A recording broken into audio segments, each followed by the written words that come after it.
I've seen you everywhere. Yeah.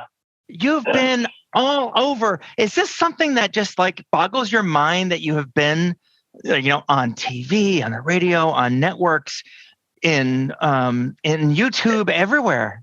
Yeah, absolutely. I mean, I had a couple months to sort of prepare for, knowing that it would be, I knew it was going to be some level of, television exposure and things like that. But it's been a lot more than I anticipated. And it's been a lot more. I thought it would fall off pretty rapidly after my episodes stopped airing. And that has not proved to be the case. So let me just ask you right off the top, and this is such a pleasure to be able to interview you for a second time. I hope not to ask all the same questions you've been asked a zillion times, but what prompted you? Let's just make sure everyone knows. What prompted you to even try out for Jeopardy?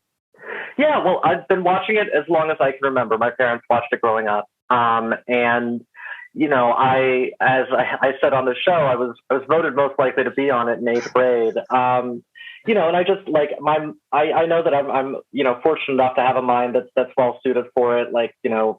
Pretty retentive memory. Things tend to stick with me, and so it just always was something that sort of felt like it was going to happen someday.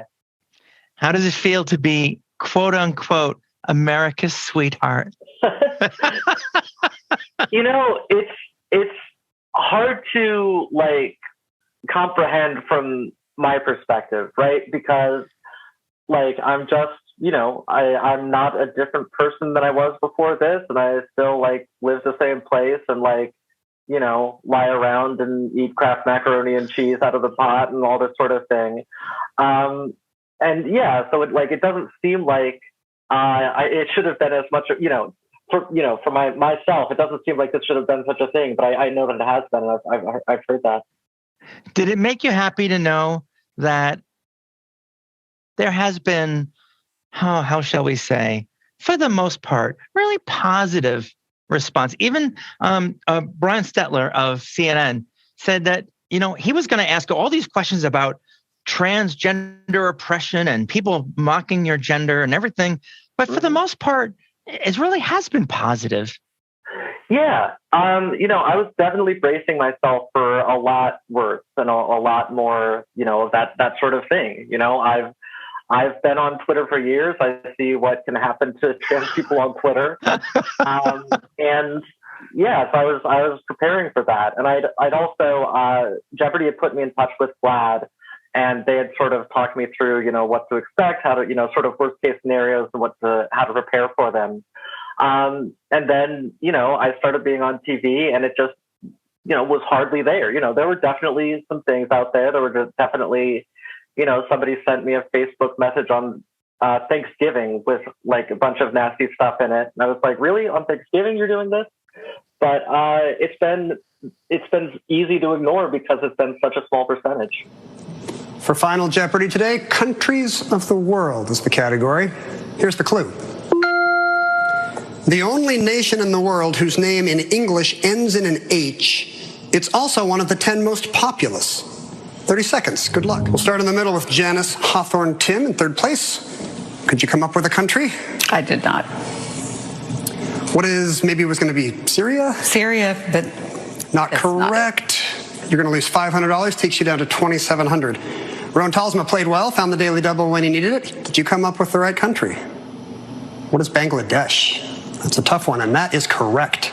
You will add $12,000, $29,600. You now have a narrow $2,000 lead over our champion, Amy Schneider.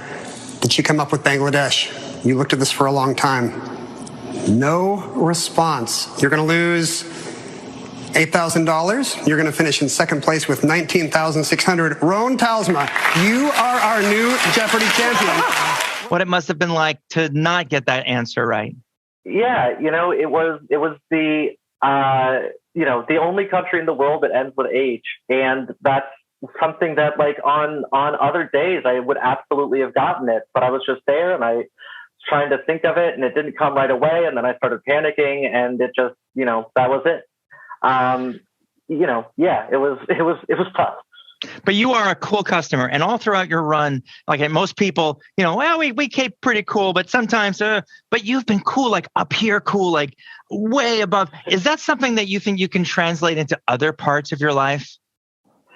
Yeah, I think so. I think, a lot of it comes from, I have a lot of theater experience.